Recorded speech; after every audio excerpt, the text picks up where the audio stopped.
So 4 a.m, when you're bringing the cattle in to get milked, as you're walking past, you're going, smash, smash, smash. Your hand's getting wet and the ice is just sort of dripping off, freezing. And you go, isn't this awesome? Great, I love living in Tasmania. That has nothing to do with the sermon whatsoever. It was just a story I thought I'd tell you about being cold. We are in a sermon series about Ezra and Nehemiah. And we've done 2 sermons so far. The first one was a quick overview of how Israel got to where they were, that they were called by God to follow God and they decided not to follow God. And as a result, they finished up in Babylon, and the Ezra and Nehemiah story is them coming back from Babylon and starting to go, okay, we need to find a relationship with God and start to rebuild the things that were once really important in our collective history, but now we've let them go. And that's a part of a story for every human being on the face of the earth, that we've all done stuff and we've all gone to places and we've all had to come back and go, I want to rebuild something in my life. If you've never done that, please tell me how you've accomplished that. I would love to know, because the rest of us have stumbled. Last week was the start of looking at how they were rebuilding an altar. And the first step was, we want to bring a place of worship to God, and we want to start establishing God as the centre of our lives again, rather than going off doing this and going off and doing that. We want to bring God back right in the middle of it. And as part of doing that, they recognised that for some people, this was absolutely awesome and exciting and wonderful, because it's the first time they'd ever seen anything like this, and it was just, wow. And for others, it's not what it used to be. It's just not. And there was the conflict of the 2 sets of emotions sitting there at the same time. One being all excited about it being new and exciting, and the other going, it's not what it was. I long for the old. I just wish it was like this, and it's not, and it hurts. And I think we can all recognise that in our lives, that sometimes things just aren't what they used to be. This week, we get to the challenging part. The part where somebody else goes, no, don't want you to. Have you ever dealt with a child and wanted them to do something?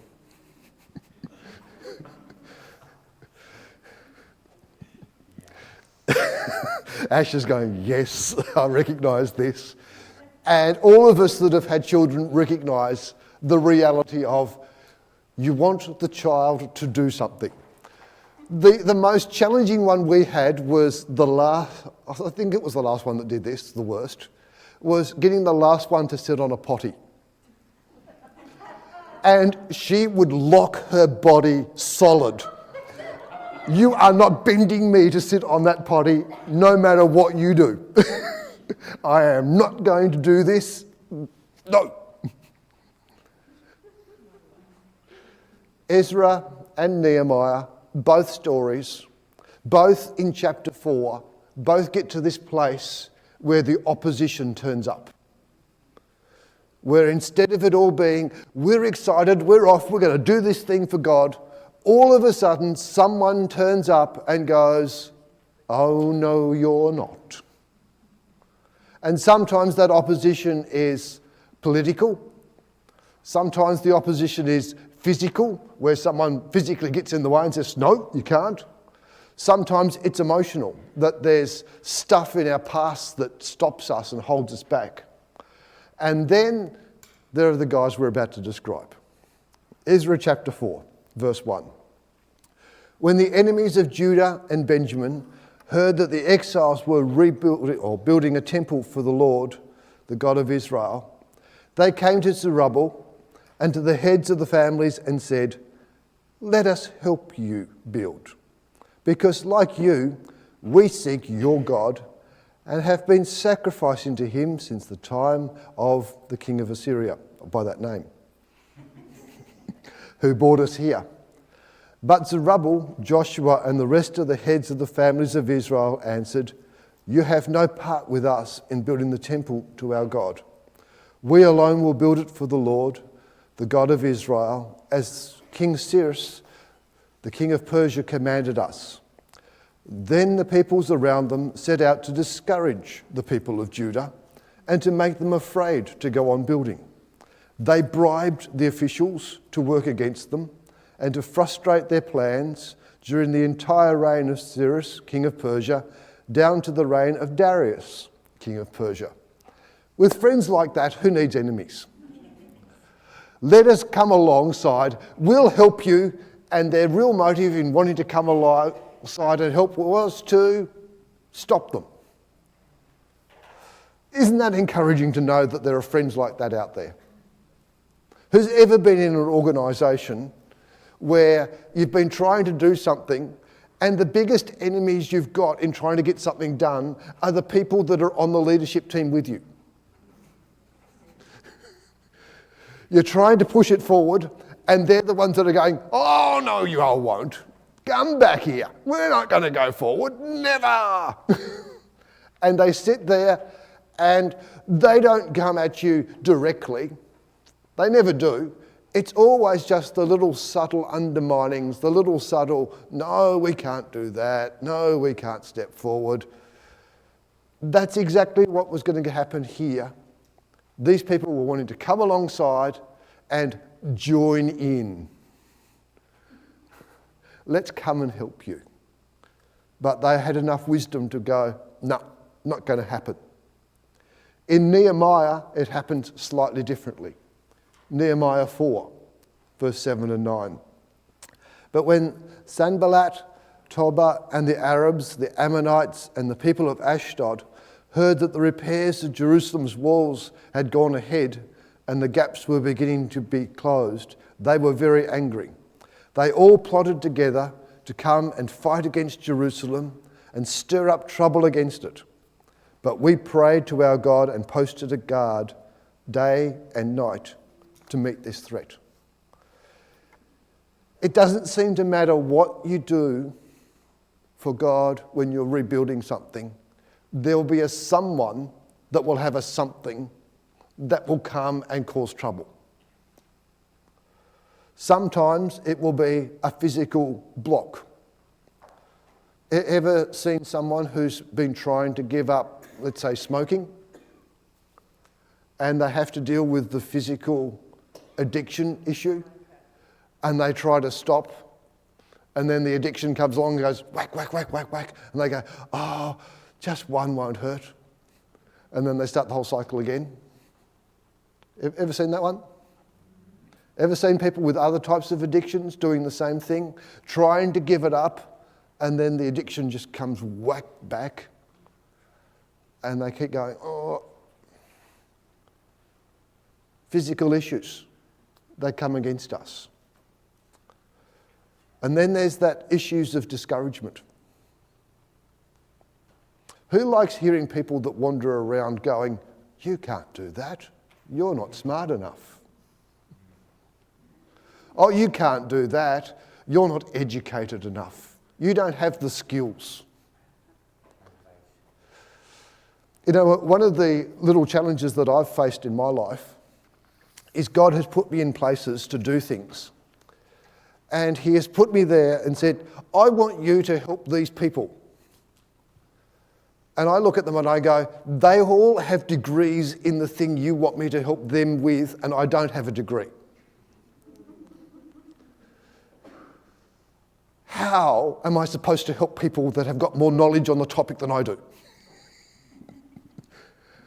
And yet God seems to delight in putting me in those spots and saying, "Off you go.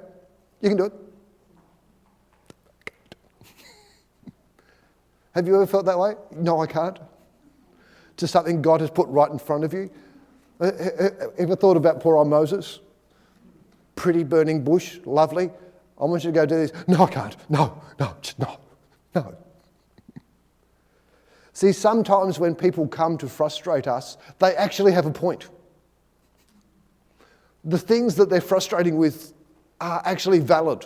They're legitimate reasons why we shouldn't be able to do the thing that God is calling us to do. And yet God does not seem to concern himself in the slightest with that and just says, go do it. You'll be right. Let's go. Don't you just love that? Hey, I've got a job for you. I want you to go to this place and do this thing that you're completely unqualified for. Yay, Lord.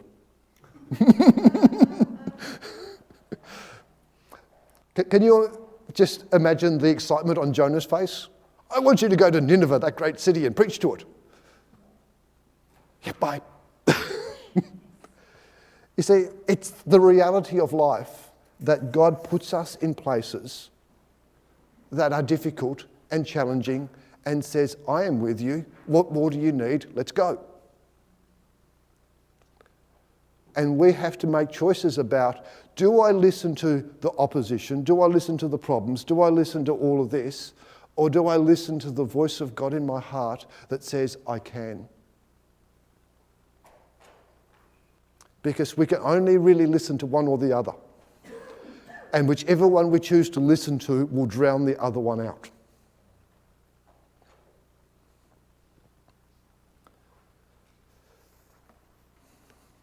For Nehemiah, he had to deal with physical stuff. Ezra had to deal with political things and people trying to discourage. Both had to find ways of adapting. And this is one of these key words when opposition comes to us, is how are we going to adapt? Because what it says is the strategy that we had, the way that we were going to do it, is not going to work anymore. So what are we going to do differently to move forward? And if you ever sat there pondering a problem and just looked at it and went, I have no idea how to do this, and then some bright spark comes along and just says, oh, you just put that there. And you just go, great, thanks. Adapting. Sometimes we cannot see how we need to adapt. Sometimes God sends other people along to tap us on the shoulder and just go, have you tried this? This would work. Just give it a go. You never know. In the stories we're looking at in Ezra chapter 4 and verse 23, it was all political. And what they were doing is those that were opposing were sending letters to the king and getting the king to come along and complain. And they said this, as soon as a copy of the letter from King Axerxes was read to Rehum and Shimshai, the secretary and their associates, they went immediately to the Jews in Jerusalem and compelled them by force to stop. Thus the work on the house of God in Jerusalem came to a standstill in the second year of King Darius, king of Persia. They actually stirred up such a mess that the work that they were doing, the things that they wanted to do and how they wanted to go about it, dead stop. There's nothing like having the army stand next to you saying you're not going to do this to make you reconsider what you're doing. That's what happened in this circumstance. All of the army forces were there and they were going, you are not going to build this temple anymore. Stop. And they had no choice but at that moment to stop.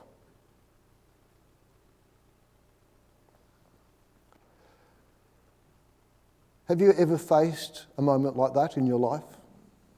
Where you've been doing something, planning something, working forward on something, and then an overwhelming force of some form, like the university required you to get higher marks to enter that exam and you didn't quite get the marks, or something along those lines turns up and just says, no, you're not going to do this anymore, stop.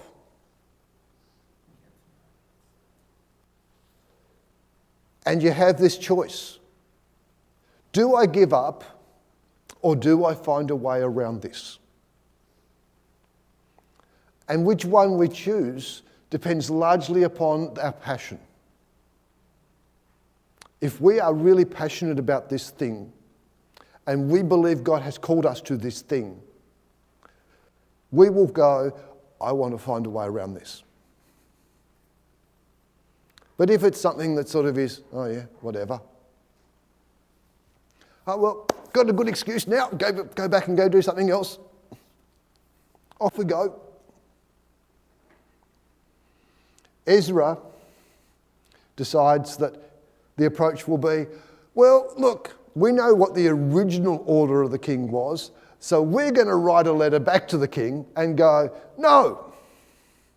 And Ezra 5:7 says this, now if it pleases the king, let a search be made in the royal archives of Babylon to see if King Cyrus did in fact issue a decree to rebuild the house of God in Jerusalem. Then let the king send us his decision on the matter. Hey, we disagree with your point of view. We think you've been sent in the wrong direction. Why don't you just double check the records? Why don't we just go through this again?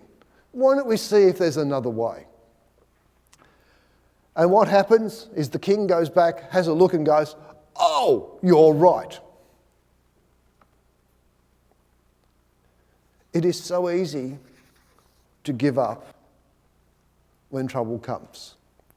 It's so easy to see the overwhelming odds, the difficulties, the problems, and go, this is too much, I can't hack this. But when God is on our side, God opens doors and gives us opportunities if we look for them. That's the nature of who God is. He does not leave people abandoned. He doesn't leave people without hope. That's just the nature of our God. Have you ever seen a loving, kind parent abandon a child and just go, no, I won't help them? That's not what a loving, kind parent does it? And God is the most loving and kind parent there is. Last week, Liam used a verse and said, see, I'm doing a new thing. Now it springs up, will you not perceive it? I'm making a way in the wilderness, streams in the wasteland. He pointed out that God does new things. God keeps going, you think that's a desert? Ha, look at this. River. You think you can't do this? Just watch what I'm going to do. You think this little blue marble hanging in space is going to fry? You just watch what I'm going to do. You think this can't be done? Watch me. And God sometimes puts us in these spots just so we can see who He is and we can start going, I get it. God's got this.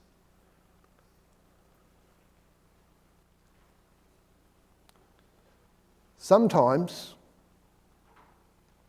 we get ourselves into trouble. I won't ask anyone to put their hand up for that. Sometimes it's us. We make the mistakes. We have no money. We run out of opportunities. We go, and God goes, I can see things you can't see. My ways are higher than your ways. I've got dreams you don't even know exist yet. I've got possibilities for you that you just go, really? Ugh. Nehemiah chapter 4, 16 to 18. From that day on, half the men did the work, while the other half were equipped with spears, shields, bows and armour, and the officers posted themselves behind all the people of Judah who were building the wall. Those who carried materials did their work on one hand and held a weapon with the other. Each of the builders wore his sword at his side, but the man who sounded the trumpet stayed with me. One of the things that could have happened is they could have turned on each other. They could have gone, this isn't working and it's your fault. But what they did was they decided, let's reallocate how we do the work. Let's reload. You take up this part. You carry shields. You carry a sword. You carry this. And we will work together. And in spite of the problems, in spite of the opposition, we will press ahead and God will make a way for us. Sometimes continuing is hard work. Sometimes pressing ahead is really, really difficult because all we want to do is go, I give up, someone else can do it. And God just says, no, I've chosen you, I've put you in this place, and you're the one I'm going to use. Stand up, get a little bit of something in your back, make it nice and straight, point at the problem, and go, right, we're going to deal with this. Is it hard? I don't think any of those people would say that was straightforward. I don't think any of them would say being threatened, being faced with all this stuff was joyous, happy time. They were scared for their lives. They had real physical threats coming against them. For most of us, most of the time, most of these issues are internal threats of our own head. Stuff that we've created in our own minds that says, I can't. And they can be just as difficult to deal with. Verse 10 of Nehemiah 4. Meanwhile, the people in Judah said, the strength of the labourers is giving out, and there is so much rubble that we cannot rebuild the wall.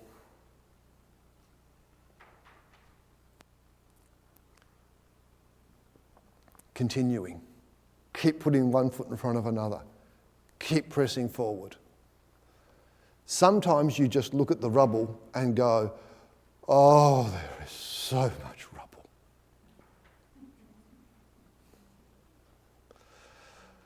I can remember the years when I was doing accounting and you would have some businesses wander in for advice. And you would just sort of start looking through some of their systems and how they run their business and what they did. And you just look at it and you go, oh, there is so much wrong about this. Where do I even begin to sort this out and get this on the right track? And sometimes life is like that. You see the rubble. And when your focus is on the rubble, your strength gives out. Because what you're looking at is all the problem. And anyone who focuses on problems all the time is going to get overwhelmed. The thing God asks us to do is to lift our heads and see Him. Have you ever considered how big all that pile of rubble is when you're standing here looking at it? But how big is it if you're God looking down at it? If your focus is the rubble, you see an insurmountable task. If your focus is God, you see someone who can move that with a flick and open a door. The estimates for painting this are about $10,000 until we got a quote for $5,600. God opens doors and just goes, shh. Okay, you can't afford 10 grand? No worries, we'll make it 5,600. Not a problem. God has a way of changing stuff. God has a way of turning things around. And I know we would love to be able to have concrete steps where God gave us an outline of His strategic plan and said, I am going to do it this step, then I'm going to do that step, then I'm going to do this step, and then I'm going to do this. And at the end, you'll see it like that. But He doesn't do that, does He? He just says these annoyingly frustrating things like, trust me. Have faith. It's like, yes, I have faith, but I want something more. God, just give me the plan.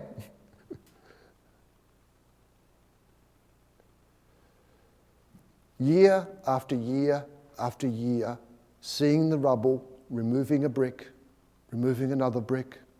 Eventually the rubble goes, and eventually a wall gets built. Eventually a temple is constructed. It doesn't happen like that, but it happens over time, because in spite of the opposition, in spite of the problems, they kept their eyes on God and they kept pressing forward, and they did not give up. I am sure there were days when every one of them went, I don't want to get out of bed today. I do not want to face it today. I don't want to have to go and deal with this rubble again. I am sick of rubble. All I see in my mind is rubble. And yet they did it. They got up. And Ezra chapter 6 puts it this way. This is the king's decree after the letters going backwards and forwards. Moreover, I hereby decree you are to do for these elders of the Jews in the construction of the house of God. Their expenses are to be fully paid out of the royal treasury. Yay! That's a slight turnaround. From the revenues of the Trans-Euphrates, so that the work will not stop. Whatever is needed, young bulls, rams, male lambs for the burnt offerings to the God of heaven, the wheat, salt, wine and olive oil, as requested by the priests in Jerusalem, must be given to them daily without fail, so that they may offer sacrifices pleasing to the God of heaven and pray for the well-being of the king and his sons. What a turnaround.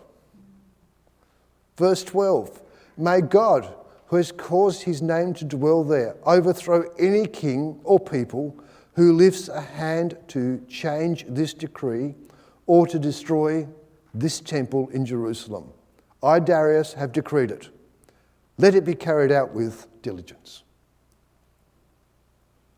What happens when you keep pressing forward and you keep going and you keep going and you keep going is God comes along and goes, okay, we'll flip that around now.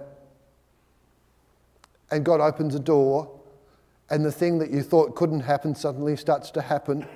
And instead of being on your own, you've suddenly got a whole lot of people helping.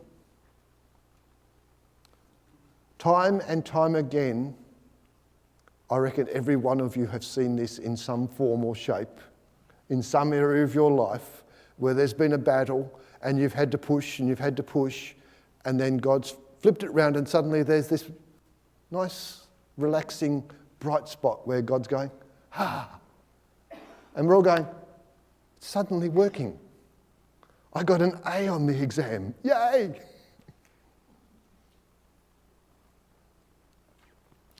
Because this is the thing with the faithfulness of God. He always comes through. Rarely is it the way we expect. Rarely does it look like anything like what we thought it was going to be. But he always comes through in a way that changes things.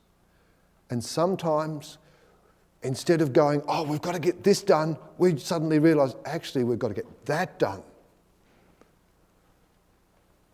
Because we've adapted to the situation and God's shown us a new plan, a new opportunity, a new way forward. So I simply say this to you. This is what they had to deal with. What do we have to deal with?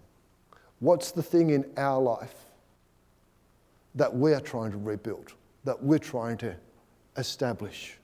Worship to God, a prayer life, Bible reading, faithfulness, a testimony to others, whatever it is. However the challenge is, keep the faith. Stay strong. Because God will bring breakthroughs in his time. Let's pray. Father, I thank you so much for your love, your grace, the great mercy that you show us, that time and time again you get us out of stuff. Sometimes it's the stuff we created. Sometimes it's the stuff of life that just turns up on us. But over and over again, as we stay faithful, as we keep pressing forward, as we keep trusting, you keep turning up. You keep turning things around. You keep creating new opportunities and new ways forward. Father, help us to adapt.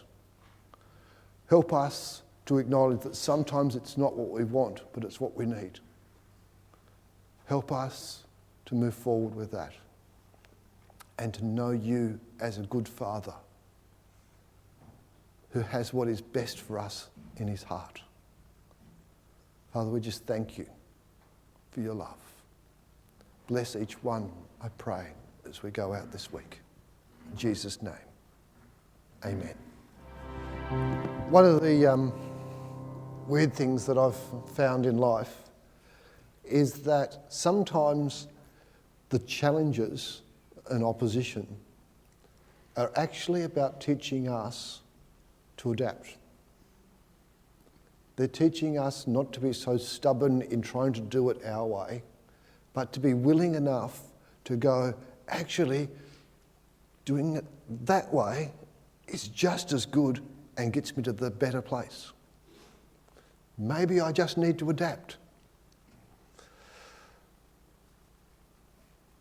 Maybe sometimes we've just got to keep pushing through. Sometimes we've just got to learn new things. God does all of these different things at different times with different people. But the end result is always he gets us to where we need to be. If we just keep hanging in and we just keep believing and we just keep trusting. So no matter what it is you're dealing with, keep hanging in. Keep believing in God because he will bring the breakthrough. Have a great week. God bless you all. We'll see you all next week.